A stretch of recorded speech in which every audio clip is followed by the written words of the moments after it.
What's the first thing that comes to mind when you think of Dracula, the blood-sucking vampire you know from the movies, right? Let me tell you something that you will be shocked about. In reality, Dracula was actually a very violent and bloodthirsty person who waged war against Mehmed the Conqueror and died. Hard to believe, isn't it? But it is indeed the truth.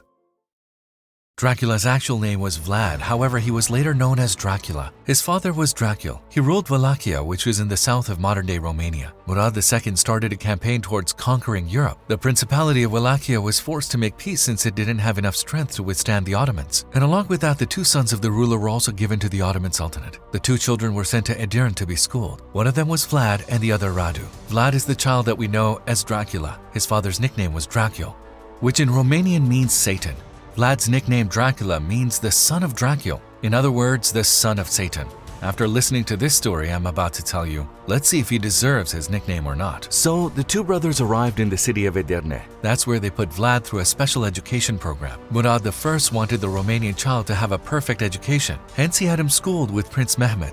Prince Mehmed went through years of rigorous training with his Romanian friend. Together they were taught by the most distinguished instructors in foreign languages, swordsmanship, horseback riding, and the subtleties of government. And in those years, the two Romanian brothers learned about Islam. Thus, Dracula's brother Radu decided to convert to Islam. He memorized the Qur'an and decided to learn more about Islam. Although Vlad also examined the Qur'an, he did not become Muslim. After receiving the necessary training, Vlad returned to his home country, but Radu decided to stay.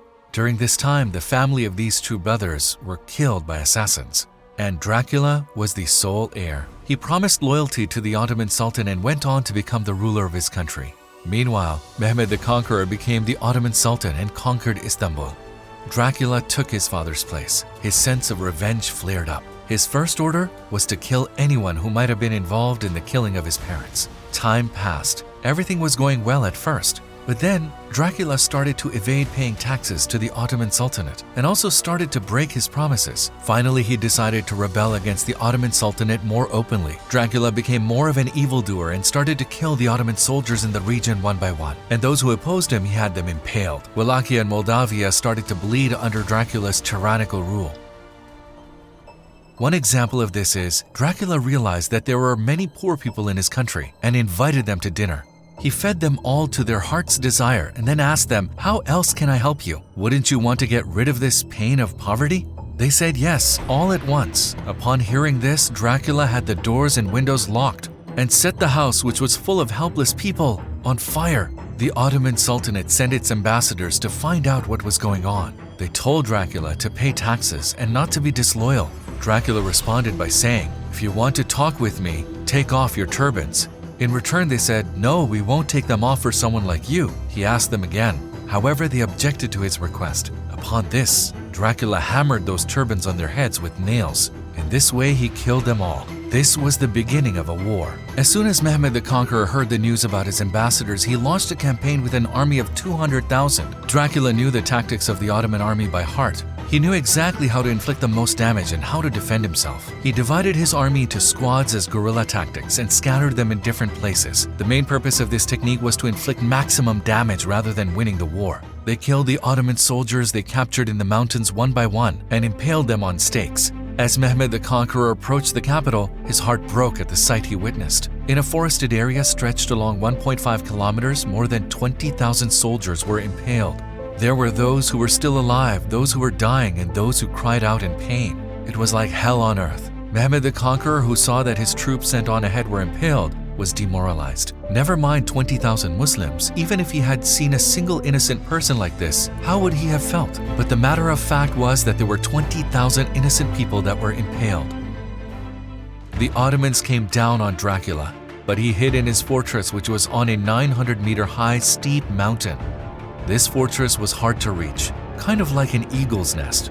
It was not practical to try and attack it from below. The siege continued for weeks. Mehmed the Conqueror decided that it was time for him to return to Istanbul. He left a few troops behind and headed towards Istanbul. During this time, Dracula's wife found the atmosphere inside the fortress unbearable and hence jumped off the side of the fortress, and one night, Vlad managed to escape to Hungary. Hungarians who had received their share of his tyranny imprisoned Vlad as soon as he arrived. He spent 12 years in prison. Vlad, who is more famously known as Dracula, was missing for a long time. During those years, things changed in Europe.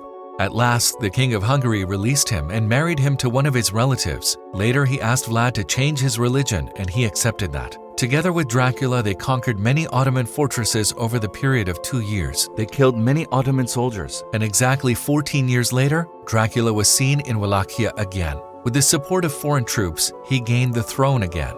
His people, after finding out that he was back, were resentful. Of course, Mehmed the Conqueror was also informed about this. Mehmed the Conqueror sent Dracula's brother Radu on behalf of the Ottoman Sultanate, but he wasn't able to obtain any sort of result. Upon this, the Ottoman Sultanate assembled its soldiers in Wallachia, and finally, Ottoman troops cornered Dracula in the forest of Transylvania. It is believed that Dracula was killed there. Another view is that he was killed during this war by his own people. Dracula, a person who committed such horrific acts during his reign, those that no other person would even think of doing, was legendized as a vampire because of the amount of blood he shed and because of his desire to spill blood. He has been the subject of many movies. Which era these movies originate from is unknown and forgotten. In history, there are many unusual events, and this is one of them. Do you think Vlad deserved the nickname Dracula, the son of Satan?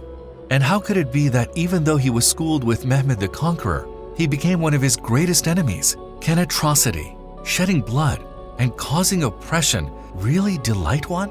Many questions come to one's mind. I will be here with more interesting videos. Stay tuned.